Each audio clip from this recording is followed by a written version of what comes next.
미를 씨앗을 심는 마음으로 다음 주일부터 우리 주일학교 모든 교회 다음 세대 모임이 이제 시작이 됩니다. 1월 12일 베드로전서 4장 11절 말씀을 가지고 그래도 나는 교사입니다 라는 제목으로 함께 말씀을 나누겠습니다. 아이들을 가르치는 교사는 연필과 같다라는 재밌는 글을 보았습니다. 어느 날 연필 공장에서 한 연필이 만들어졌습니다. 근데 그 연필 만든 주인이 그 연필에게 중요한 사명을, 지침을 전해줍니다. 네가 세상에 나가면 기억해야 할 5가지가 있다. 첫 번째는 누군가의 손에 잡힐 때 비로소 너의 진정한 능력이 발휘될 것이다. 두 번째는 필연적으로 깎이는 고통을 겪겠지만 그것이 너를 더 유능하게 만들 것이다. 세 번째로 실수를 해도 다시 지울 수 있는 기회를 주어질 것이다. 네 번째로 네 안에 있는 것이 가장 중요하다. 심이죠, 심. 다섯 번째는 흔적을 남기는 것이 너의 사명이다. 왜 교사와 연필이 비슷한 역할을 하는지 이 재밌는 이야기를 통해서 볼 수 있습니다. 다음 세대를 섬기는 우리 교사들도 어떤 의미에서는 이 연필의 사명을 가지고 있습니다. 어린 생명들의 삶에 흔적을 남기고 선한 영향력을 끼치고 우리 선생님처럼 나도 하나님을 믿어야 되겠다. 그리고 교사는 자기를 깎는 고통이 필요합니다. 그것을 통해서 더 성장하게 됩니다. 무엇보다도 중요한 것이 외적인 조건이 아니라 세상적인 스펙트럼이 스펙이 아니라 내 안에 있는 하나님을 향한 진심, 하나님을 사랑하는 마음, 내게 맡기신 그 아이들을 정말 주님께서 맡기신 어린 양으로 품는가, 그 마음 중심이 더 중요하다는 겁니다.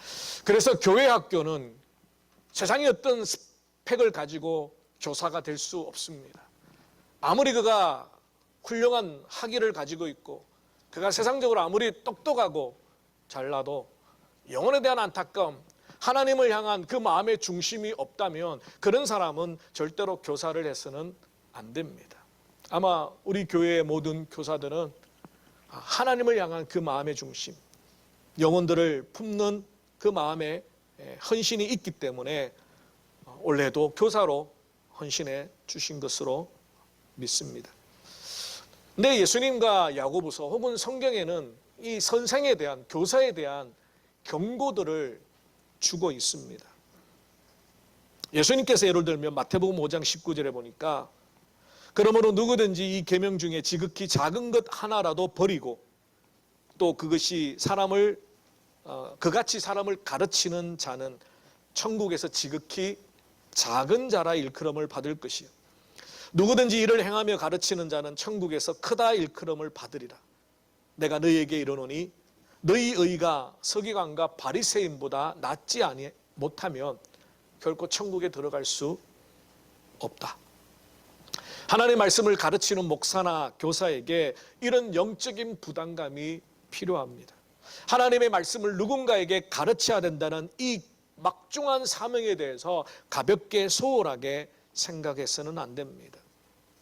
참 두렵고 떨리는 직분입니다. 가르치는 자들이 예수님의 경고의 말씀에 따르면 내가 먼저 행해야 된다는 거예요. 말씀을 그대로 살려고 몸부림치고 아이들에게 가르쳐야 된다. 바울도 고린도전서 9장 27에서 이렇게 말합니다. 내가 내 몸을 복종하게 함은 내가 남에게 전파한 후에 자신이 도리어 버림을 당할까 두려워함이라. 하나님의 말씀을 전하는 도구로 쓰임받았지만 정작 자신은 그 하나님의 말씀에 아무런 유익을 얻지 못하는, 은혜도 받지 못하고 그 말씀에 내 영혼이 구원받지도 못할까 봐 그런 어리석음에 빠지지 않을까 두려움으로 자기 자신을 날마다 십자가에 못 박았다라고 고백합니다. 야고보 선생도 이렇게 경고합니다. 야고보서 3장 1절이죠. 너희는 선생된 우리가 더 많은 심판, 더 큰 심판을 받을 줄 알고 선생이 많이 되지 말라.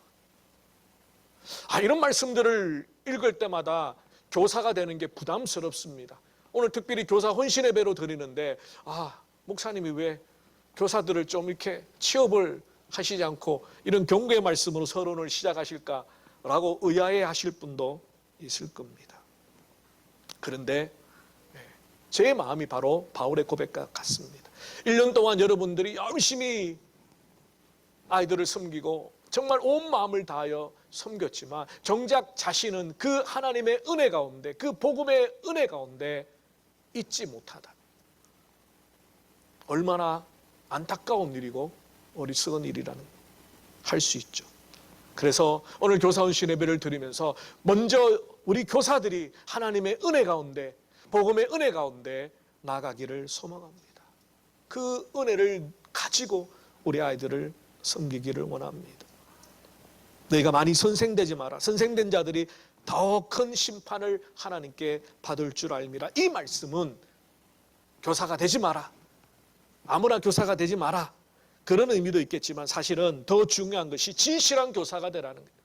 교사라는 직책이나 직분에 초점을 맞추지 말고 교사로서의 사명에 초점을 맞추다 보면 우리는 결국 우리의 힘으로 할 수 없다는 것을 깨닫게 됩니다. 교사라는 이 사명을 제대로 감당하기 위해서는 끊임없이 하나님의 은혜를 구해야 한다는 것을 깨닫게 됩니다. 교사라는 직책과 직분에 집중하다 보면 우리는 흉내를 얼마든지 낼 수 있습니다. 교사인 척할 수 있습니다. 목사인 척할 수 있습니다. 그러나 교사라는 이 사명에 집중하게 되다 보면 우리는 하나님 앞에 엎드릴 수밖에 없거든요.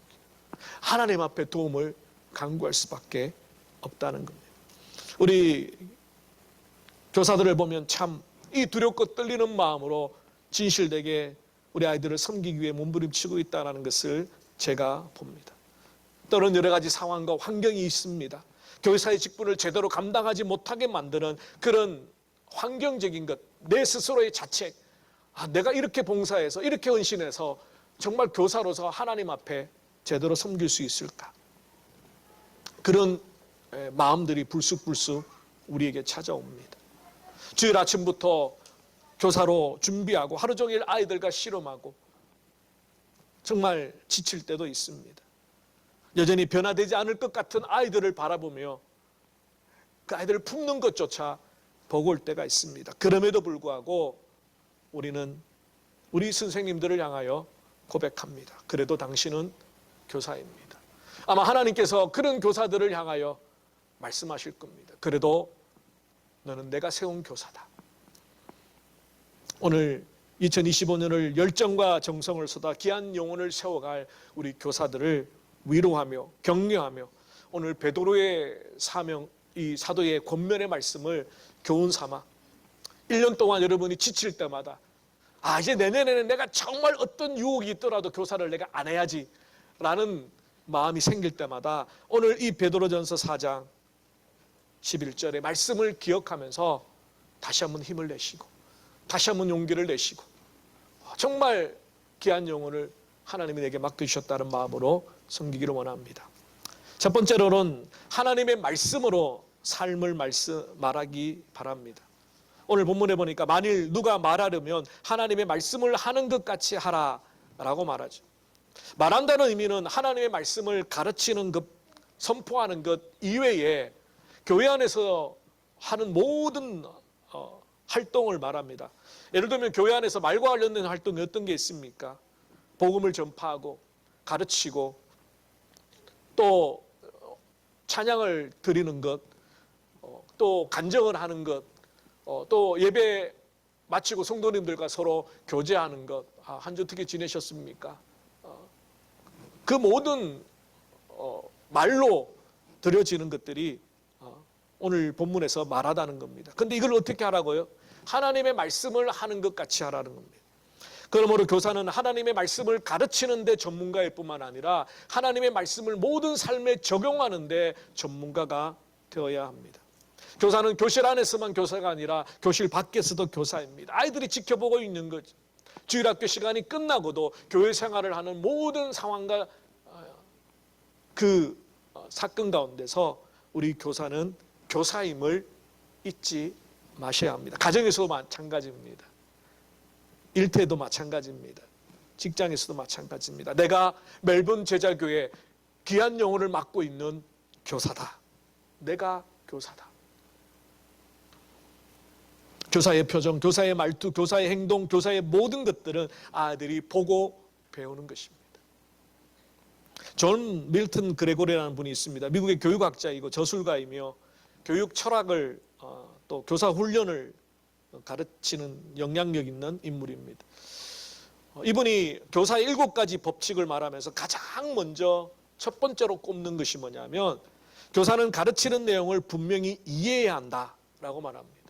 그 이해라는 것은 단순히 지식적인 이해가 아니라 내 삶으로 살아내는 것을 포함한 이해입니다.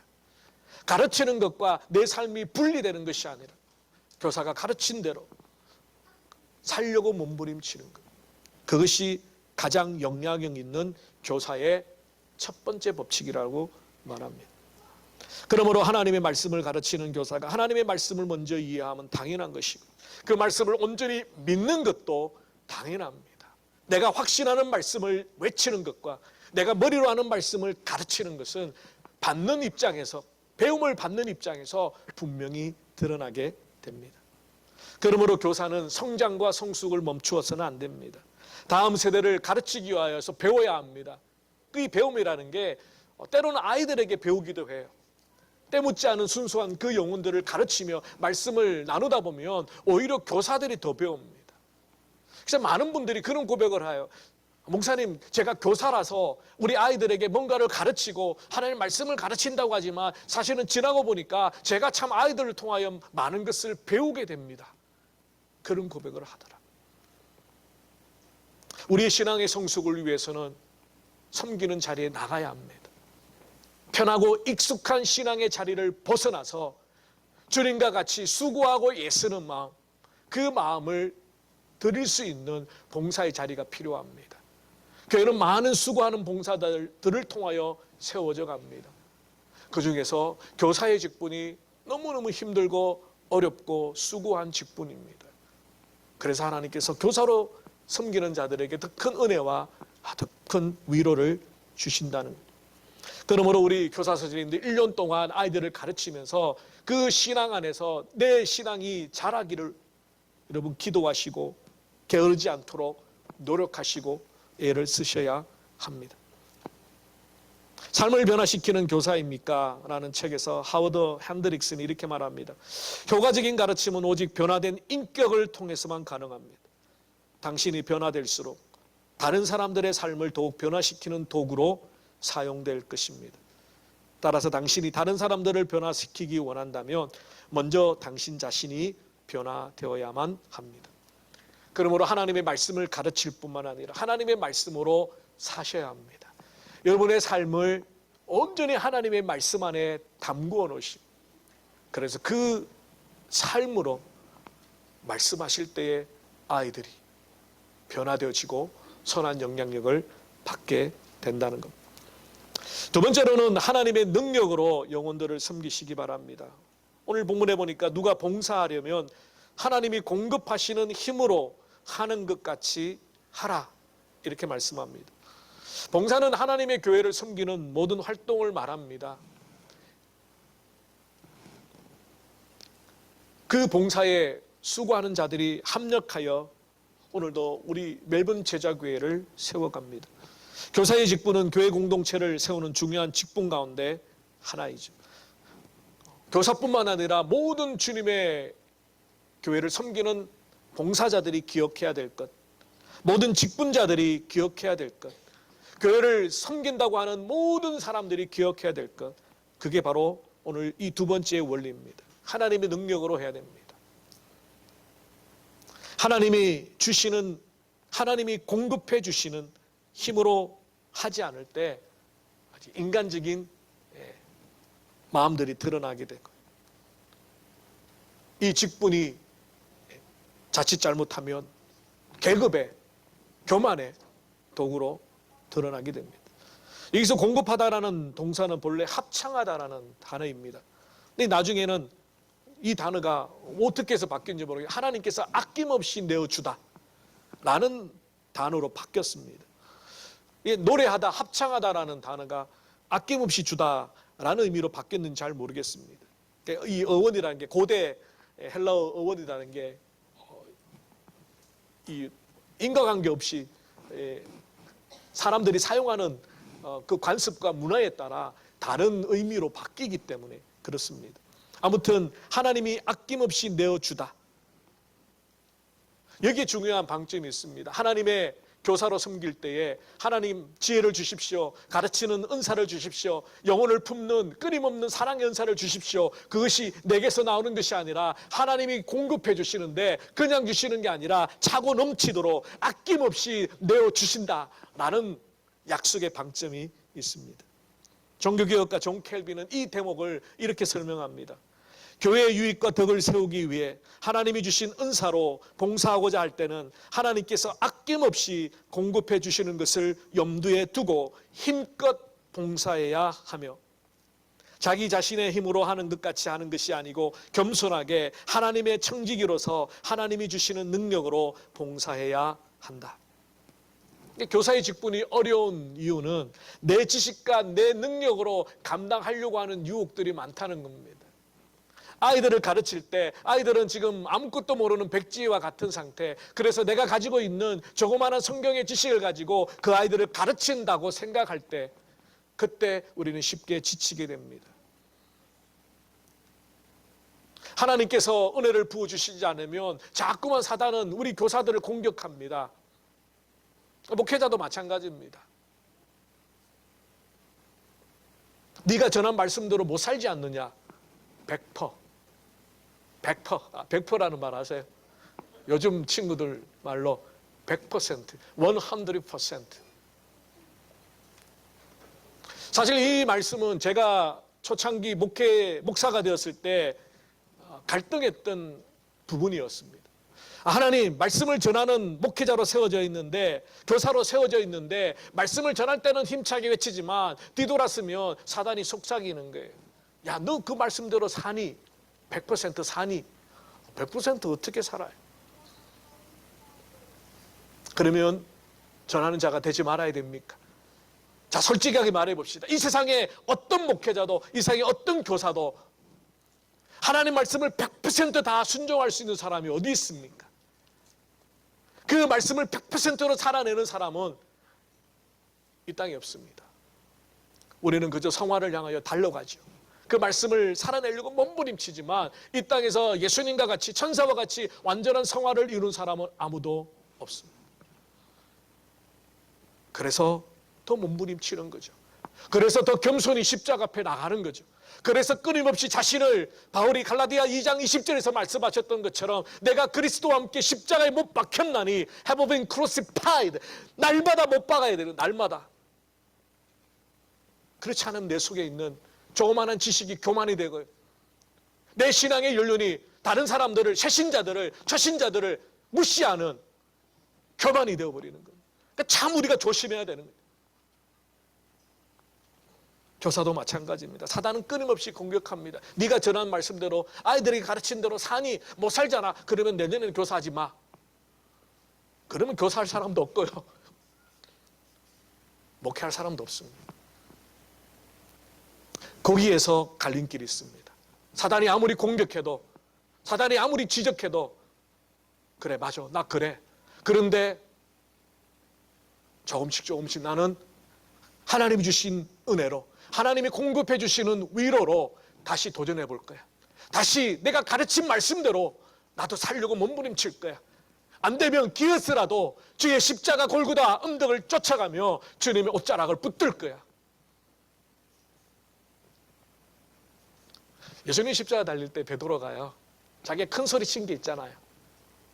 그러니까 요즘 말로 쪽팔려가지고 멀찍이 따라갔어요. 그 마태복음 본문에 그렇게 서 있습니다. 베드로가 갈로 열고 쪽팔려서 갈로 닫고 멀찍이 따라가더라. 그 제 생각입니다. 그 갈로 안에 쪽팔려서. 자기가 큰 소리 친 게 있잖아요. 제가 주님이 감옥에 가면 감옥에 가고요, 어디를 가든지 따라가겠습니다. 바로 그 전날 그렇게 큰 소리 쳤는데 예수님 잡혀가니까 겁이 나가지고 도망을 가려고 하니까 쪽팔리는 거예요. 그래서 멀찍이 따라가. 멀찍이 따라가면 안 됩니다. 바짝 따라가야 됩니다. 예수님 옷자락 바짝 붙잡아야 됩니다. 십자가 골고던 길 뒤따라 바로 가야 됩니다. 그러지 않으면 사람이란 이 잡았던 게 서서히 놓아져. 서서히 나도 모르게 서서히. 하나님의 은혜가 없이는 교사의 직분을 감당할 수 없다는 것을 여러분 기억하십시오. 하나님이 공급해 주신, 하나님께 구하면, 하나님께 지혜를 구하고 지식을 구하고 사랑의 은사를 구하고. 교사들이 가장 힘든 거, 목회자 가장 힘든 것이 하나예요. 같은 맥락이에요. 영혼에 대한 안타까움이 사라지기 시작. 내가 가르치는 아이들에 대한 사랑이 미움으로 바뀌기 시작하는 거예요. 내가 섬기는 주님께서 맡겨주신 내 양떼라고 하는 그 사람들이 자꾸만 미워 보이기 시작할 때 그때 너무너무 힘들어요. 좌절이죠. 절망이죠. 잠시 잠깐은 흉내낼 수 있어요. 목사인 척, 교사인 척, 목자인 척 흉내낼 수는 있어요. 그런데 내 안을 들여다보면 사랑이 없는 거예요. 어떻게 그 일을 합니까? 그래서 막 사랑을 주십시오. 그 사람을 막 이쁘게 보게 하려고 막 결국 하나님께서 우리의 마음을 바꿔주셔요. 그들을 사랑할 수 있는, 그 영혼을 사랑할 수 있는, 떠들고 장난치고 말 안 듣고 예배 시간에 와와와와 다니는 그 아이들을 주님의 사랑으로 바라볼 수 있는 사랑의 마음을 내게 주십시오. 그는 하나님과 끊임없는 교제를 통해서 우리에게 주시는 성령의 은혜가 없으면 내 안에서 스스로 나오지 않습니다. 히브리서 12장 2절 말씀이죠. 믿음의 주요 또 온전케 하시는 이 예수를 바라보자.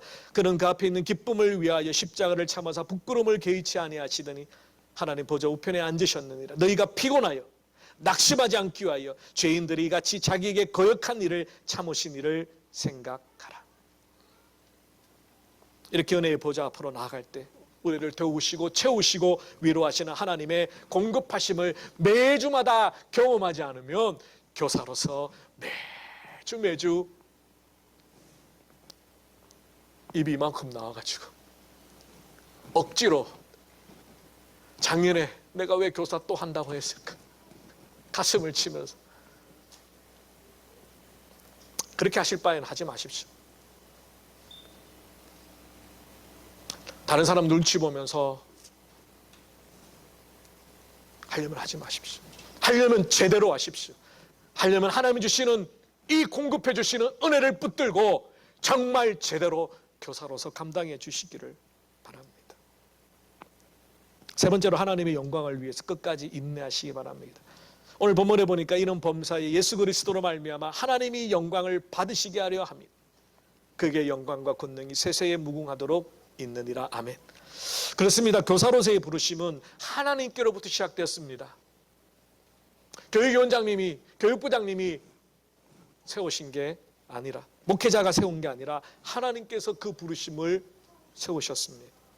그리고 여러분들은 그 하나님의 마음을 마음에 품고 선한 마음으로 응답하셨습니다. 거룩한 부르심에 기쁨으로 순종하셨습니다. 천하보다 귀한 영혼을 나 같은 자에게 맡겨주신 하나님을 바라보며 이 교사의 사명을 수락하셨습니다. 그러므로 하나님의 영광은 그 부르심에서부터 이미 시작이 되었습니다. 우리의 연약함을 잘 알고 계심에도 불구하고 우리에게 영혼을 맡겨주셨습니다. 우리의 부족함을 잘 알고 계심에도 불구하고 우리에게 생명을 맡겨주셨습니다. 그러므로 교사들은 십자가 뒤에서 일해야 되지 십자가 앞에서 일해서는 안 됩니다. 십자가 밑에서 일해야 되지 십자가 위에서 일해서도 안 됩니다. 그러므로 늘 교사의 직분과 사명이 하나님께 영광이 되기를, 하나님만이 영광을 받으시기를 기도하며 이 사명을 감당해야 합니다.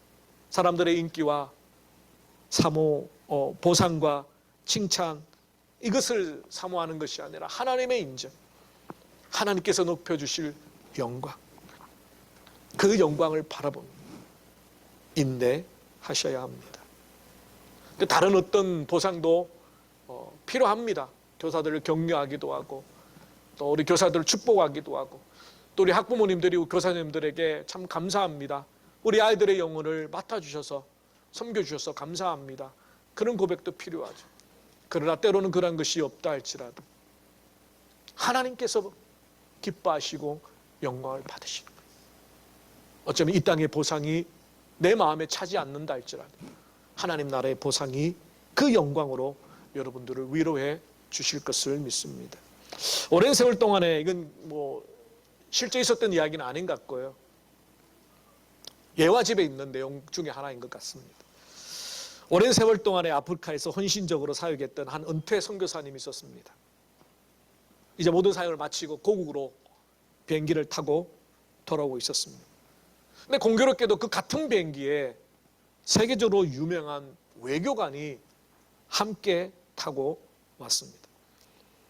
그 외교관은 각국을 돌면서 중요한 업무를 성공적으로 마쳤기 때문에 비행기가 도착하자마자 수많은 기자들 또 수많은 인파들이 그 외교관을 맞이해주며 환영했습니다. 막 플래시가 터지고요. 막 사람들의 환호들이 있었습니다. 사람들은 외교관의 꽃다발을 전해주고 환호하는 그 무리가 다 지나고 난 뒤에 선교사님이 비행기에서 내릴 때는 그를 환영해주는 사람이 아무도 없었습니다. 조용히 혼자 짐을 찾아서 나오는 그때에 좀 마음이 섭섭한 마음이 들었다는 거예요. 그래서 하나님, 저는 평생 당신을 위해서 이렇게 헌신했는데 왜 저를 맞이해 주는 사람은 아무도 없습니까? 그때 하나님께서 그 선교사님 마음 가운데 이렇게 말씀하셨다는 거예요. 내 아들아, 너는 아직 내 집에 온 것이 아니니라. 하나님의 아버지의 집은 나중에 부르시면 천국으로 우리가 가게 되는 거죠. 우리 교사 선생님들이 올 한 해 섬기실 때에 이 마지막 하나님의 집에서 하나님의 품에서 여러분이 섬겼던 그 교사의 사명을 위로해 주시고 정말 수고했다, 애썼다 칭찬하실 그 마지막 영광을 바라보며 맡겨주신 귀한 올해의 사명을 잘 감당하시기를 바랍니다. 말씀을 정리하겠습니다. 사랑하는 교사 여러분, 우리 교회가 그리고 우리 부모님들이 자신의 생때 같은 자녀를 여러분에게 맡겼습니다. 물론 함께 기도하실 것이고 함께 협력할 것이고 함께 아이들을 위해서 고민할 겁니다. 하지만 그 영혼들 앞에서 부끄럽지 않고 사명을 주신 하나님 앞에 부끄럽지 않도록 우리 최선을 다합시다. 조금은 힘들고 어렵다 하더라도 이 길 끝에 서 계신 우리 영광의 주님을 바라보면서 올해도 주신 사명을 위하여 몸부림칩시다. 그리고 12월 마지막 주일에 그래도 나는 교사입니다 라고 뜨겁게 고백하며 그 후내년에 또 그 후년에도 이 교사의 직분을 잘 감당해 주시는 우리 선생님들이 되시기를 주님의 이름으로 축원합니다. 기도하겠습니다. 살아계신 주님 감사합니다. 영유아부, 유치부, 유초동부, 학생부, 또 우리 청년부 리더들까지 다음 세대를 맡아서 섬기신 우리 귀한 교사들이 오늘 헌신의 배로 나아갔습니다. 이 헌신의 마음을 되새기며 이제 다음 주일부터 각 부서에 다음 세대 예배가 시작이 됩니다. 하나님께서 우리 교사들을 위로하시고 힘주시고 은혜 주셔서 귀한 사명 잘 감당할 수 있도록 주님 축복하여 주시옵소서.